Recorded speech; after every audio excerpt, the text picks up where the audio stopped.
What's up everybody, it's Johnny and I'm back today to talk about taxes. Specifically, I am here today to provide a complete breakdown on the relationship between cryptocurrency and taxes.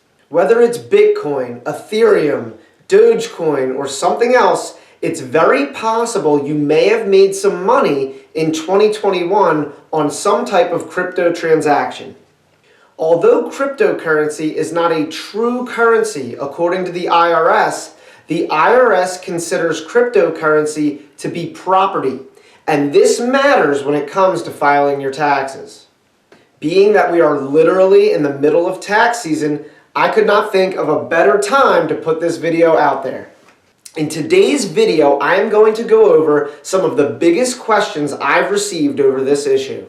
Before I start, I want to remind you, I am a CPA, however, I am not your CPA. So please always consult with your own accountant about your own individual tax situation. And quickly, thank you so much for watching. Please click that subscribe button so you do not miss out on the next video.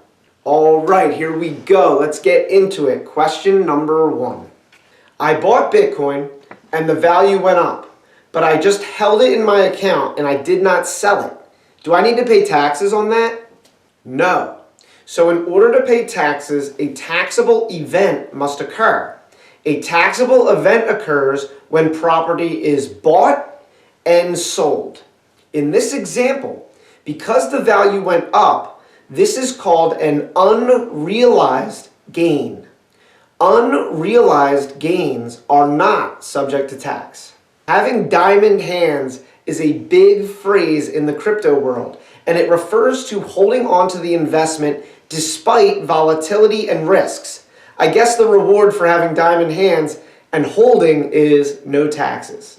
Okay, let's move on to question number 2. I bought Bitcoin and then I sold it for a profit. Is that subject to tax? Yes. Let's refer back to what a taxable event is. A taxable event occurs when property is bought and sold. Okay, so let's move on to the next step of that with question number 3.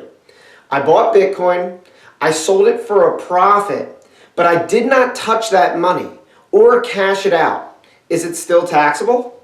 Yes. This is still taxable because in the end, a taxable event occurred. For tax purposes, it does not matter if you cashed out or transferred the money or profit to another account.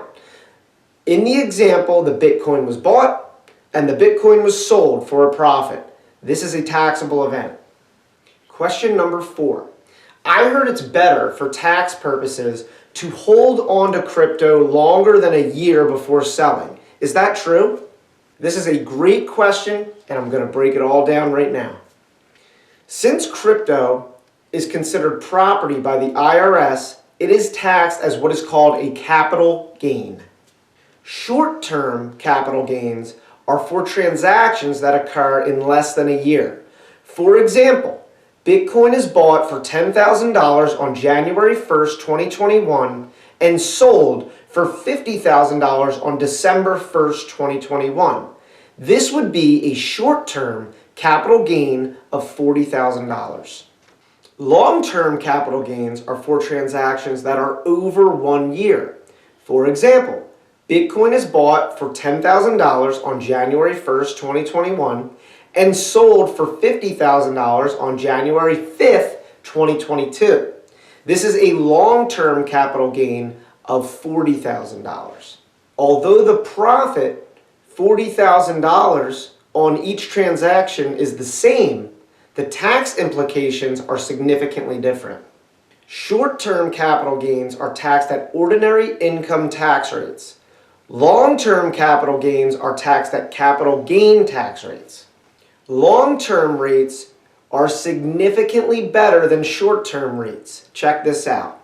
Alright, first let's look at the capital gains rates for long-term transactions, because I said they are much better.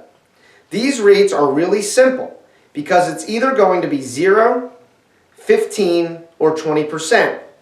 For most taxpayers, the capital gains will be taxed at 0 or 15%, as you have to make well over $400,000 to be taxed in the 20% bracket. Now, check out this table. This table shows ordinary income tax rates.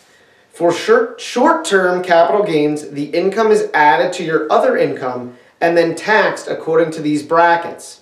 It is important to note that the United States tax brackets work as a graduated tax bracket system. What I mean by that is if you made, for example, $200,000 and you're single, that puts you in the 32% tax bracket. However, your first $9,950 was taxed at 10%, $9,951 to $40,525 was taxed at 12%, and so on.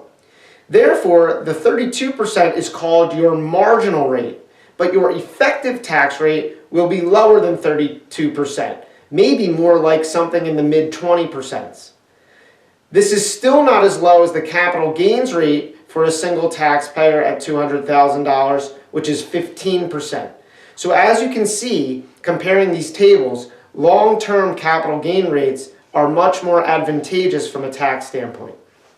Generally speaking, if your ordinary income tax marginal rate is in that 32 to 37% range, your capital gain rate will be 20%. If your ordinary income tax rate is somewhere in the mid-20s, your long-term capital gain rate would probably more likely to be around 15%, and if your ordinary income tax rate is around 10%, your capital gains should be tax-free. I want to be clear on something too.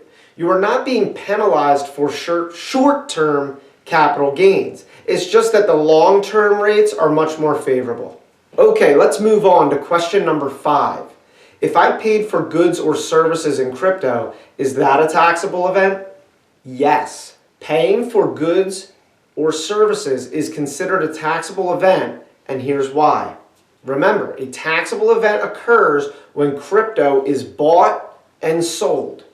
So the crypto was bought, and then when it was used to pay for goods or services, it was essentially sold. The buying and selling results in a taxable event. As most people are starting to file their tax returns, I highly encourage everyone to review their crypto transaction history to make sure that everything is properly reported.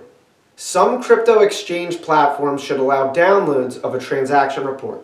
The IRS has also included a question on tax returns related to virtual currency, and this is becoming a very popular topic in the tax world. So be sure to consult with your accountant and make sure that everything is being reported properly. And remember, the fastest way to get a refund back is to file an accurate, error-free tax return. Alright everyone, I hope you enjoyed this video, and I'll be back soon with more money and tax related content. See you all soon.